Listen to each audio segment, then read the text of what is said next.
क्रिस्त में प्रिय भाई और बहनों, हम अभी उपवास काल में हैं। हम इस दौरान प्रभु की मृत्यु, पीड़ा सहन और पुनरुत्थान की याद करते हैं और प्रभु को धन्यवाद देते हैं कि प्रभु ने हमें बचाया है, हमें पापों से छुटकारा और मुक्ति दी है। जब मैं सेमिनारी में थियोलॉजी पढ़ता था, मैं सोचता था कि प्रभु यीशु मसीह की मृत्यु सामाजिक कारणों से हुई है, क्योंकि प्रभु गरीबों के साथ दे, पापियों, वेश्याओं के साथ दे और उनके उत्थान के लिए, उनके उद्धार के लिए काम करते थे, उनके साथ उठ बैठते थे। इसलिए समाज के ऊंचे वर्ग, पुरोहित वर्ग उनसे चिढ़ते थे और उन्हें अपने रास्ते से निकालना चाहा और इस वजह से उन्हें मार डाला।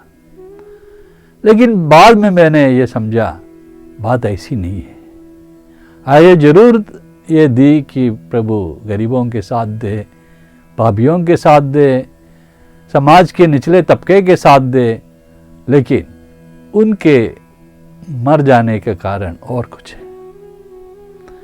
क्योंकि पिता परमेश्वर ने ये योजना बनाई थी कि मानव जाति की मुक्ति के लिए किसी न किसी को दाम चुकाना है। परमेश्वर संसार को इतने प्यार करते थे कि उसकी मुक्ति के लिए अपने एकलौते पुत्र को दे दिया, ताकि उसके द्वारा जो भी उस मसीह पर विश्वास करेगा उनका सर्वनाश न हो, बल्कि उन्हें अनंत जीवन प्राप्त हो जाए।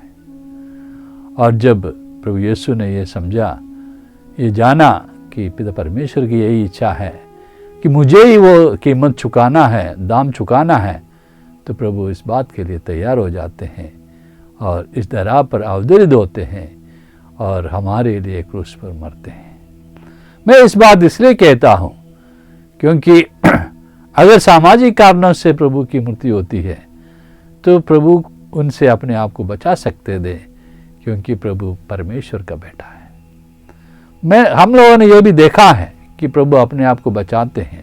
संत लूकास के सुसमाचार अध्याय 4 पद संख्या 29 और 30 में हम सुनते हैं कि नासरत नगर के लोग उनको एक पहाड़ की चोटी पर ले जाकर उसमें से उन्हें नीचे गिराना चाहते थे ताकि वो मर जाएं, लेकिन प्रभु उनमें से बच के निकल जाते हैं।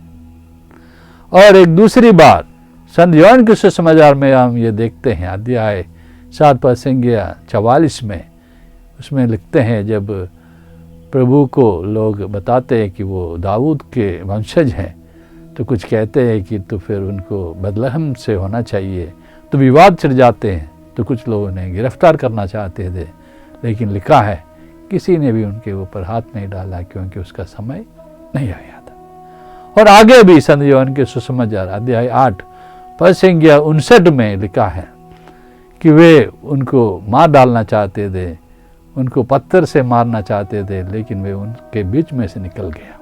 प्रभु कोई सामाजिक कारणों से नहीं मरा है, बल्कि हमें हमारे पापों से मुक्ति दिलाने के लिए मरा है। संत पेतरुस अपने प्रवचन में कहते हैं, हम ये बात प्रेरित चरित्र अध्याय 4:12 में पढ़ते हैं, संसार की मुक्ति के लिए और कोई दूसरा नाम नहीं दिया गया है, केवल यीशु मसीह का नाम दिया गया है, ताकि जो भी उसमें विश्वास करे उन्हें मुक्ति मिले। जी हाँ, प्रभु की मृत्यु से ही हमारा उद्धार हुआ है, हमें अपने पापों से छुटकारा और मुक्ति मिली है।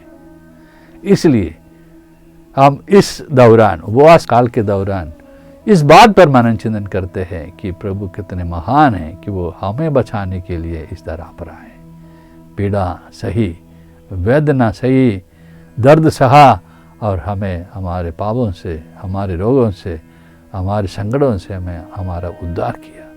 जो भी उसके ऊपर विश्वास करते हैं उन्हें प्रभु की कृपा और आशीष मिलती है। आइए इस उपवास काल में, इस परहेज के 40 के इस अवसर पर हम प्रभु को धन्यवाद देते रहें, क्योंकि उसने हमारा उद्धार किया है और उस प्रभु पर विश्वास करते हुए उस उद्धार का हम भागी बने, सहभागी बने उसके लिए हम प्रयास करें, आशीष मांगे। पिता, पुत्र और पवित्र आत्मा के नाम पर